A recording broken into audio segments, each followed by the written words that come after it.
Hi అండి, నేను మీ అరుణ. ఈరోజు మనము ఉసిరికాయలతో నిల్వ పచ్చడి ఎలా పెట్టుకోవాలో వీడియో చేస్తున్నాను. ఈ వీడియోని ఎక్కడా స్కిప్ చేయకుండా లాస్ట్ వరకు చూసినట్టయితే పర్ఫెక్ట్ కొలతలతో అర్థమవుతుంది. నేనైతే ఒక 5 నిమ్మకాయలను తీసుకొని శుభ్రంగా కడిగి క్లాత్తో తుడిచిన తర్వాత రసం అనేది పిండుకున్నాను. మీరు హాఫ్ కేజీకి 2 కాయల చొప్పున 4 కాయల రసాన్ని కూడా వేసుకోవచ్చు. ఒక గ్లాస్ తీసుకొని గ్లాస్తో గ్లాసున్నరకు ఎక్కువనే కారం వేసుకున్నాను. గ్రాములలో చెప్పాలంటే 300 గ్రాముల కారం అండి. ఇదే గ్లాస్ తోటి దొడ్డుప్పు కూడా వేసుకుంటున్నాను. ఒక గ్లాసు. ఇది గ్రాములలో వచ్చేసి 150 గ్రాముల దొడ్డుప్పు. దీనికి కావాల్సిన పదార్థాలు: 1 కేజీ ఉసిరికాయలు తీసుకున్నాను, పల్లి నూనె 900 గ్రాములు, నిమ్మకాయ రసము, ఎల్లిపాయ పేస్టు, జీలకర్ర, అల్లం పేస్టు, కారం పొడి, దొడ్డుప్పు మిక్సీ పట్టి పెట్టుకున్నాను, ఆవాలు, మెంతులు. స్టవ్ ఆన్ చేసి స్టవ్ మీద కడాయి పెట్టుకొని కడాయి హీట్ అయ్యాక ఇప్పుడు ఆవాలు వేసుకోవాలి. నేను కేజీకి 4 స్పూన్ల ఆవాలు వేసుకుంటున్నాను. మీరు హాఫ్ కేజీ పెట్టుకున్నట్టయితే 2 స్పూన్ల ఆవాలు సరిపోతుంది. 1 స్పూను మెంతులు, 2 స్పూన్ల జీలకర్ర కూడా వేసుకున్నాను. జీలకర్ర మీ ఇష్టం ఉంటే వేసుకోండి, లేకపోతే స్కిప్ చేయండి. నేనైతే అన్ని పచ్చళ్ళలో జీలకర్ర అనేది వేస్తాను. టేస్ట్గా ఉంటుంది, చాలా బాగుంటుంది టేస్ట్ కూడా. వేరొక కడాయి స్టవ్ మీద పెట్టుకొని అందులో ఆయిల్ వేసుకొని ఉసిరికాయలను ఫ్రై చేసుకోవాలి. మీడియం ఫ్లేమ్లో పెట్టుకోవాలి. ఉసిరికాయలు గోల్డెన్ కలర్ వచ్చేంత వరకు ఫ్రై చేసుకోవాలి.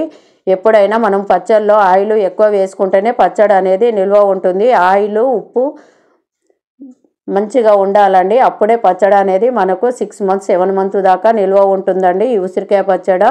ఈ ఉసిరికాయలు మొత్తము చల్లగా అయినాక గింజ లేకుండా ఇలా ఒలుచుకోవాలి. ఒలిచేటప్పుడు పాయలుగా వస్తాయి ఉసిరికాయ ముక్కలు. ఇలా మొత్తం గింజలను సపరేట్ చేసి ముక్కలను పక్కకు పెట్టుకోవాలి.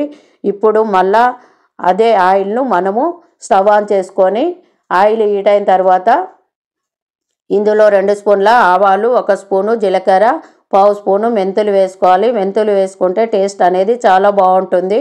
ఇవి మొత్తము ఫ్రై అయ్యేంత వరకు మీడియం ఫ్లేమ్లో పెట్టుకొని ఫ్రై చేసుకోవాలి. ఇందులోనే 1 చెట్టాకు పొట్టు తీసిన ఎల్లిపాయలను కూడా వేసుకొని ఇందులోనే ఎల్లిపాయల పేస్ట్ కూడా వేసుకోవాలి. ఇది 100 గ్రామ్ ఎల్లిపాయ పేస్ట్, 100 గ్రాము అల్లం పేస్ట్ కూడా వేసుకొని మొత్తము ఫ్రై అయ్యేంత వరకు సిమ్లో పెట్టుకొని ఫ్రై చేసుకోవాలి. గోల్డెన్ కలర్ వచ్చిన తర్వాత ఇప్పుడు మనము ఉసిరికాయ ముక్కలను కూడా వేసుకొని ఒక 2 నిమిషాల పాటు ఈ ఉసిరికాయ ముక్కలను కూడా ఆయిల్లో ఫ్రై చేయాలి. ఇలా ఆయిల్లో ఫ్రై అయితే ఏమన్నా తేమ ఉన్నట్టయితే పోతుందండి. ఇప్పుడు మొత్తము చల్లగైన తర్వాత మనము కొంచెం గోరువెచ్చగా ఉన్న టైంలో కారం పొడి, ఉప్పు, మసాలాలు వేసుకొని ఒకసారి కలుపుకోవాలి. ఇలా కలిపిన తర్వాత మొత్తం చల్లగా అయిన తర్వాత నిమ్మరసం అనేది యాడ్ చేయాలి. వేడి మీద యాడ్ చేసినట్టయితే అప్పుడు పచ్చడి అనేది నలుపెక్కుతుంది. అందుకని ఈ ట్రిక్ ఫాలో అవ్వండి. ఎప్పుడైనా చల్లగైన తర్వాతనే నిమ్మరసం వేసుకోవాలి.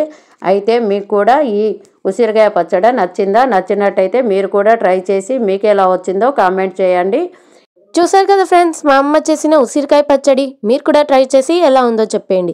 Please like, share, comment and subscribe. Thank you for watching.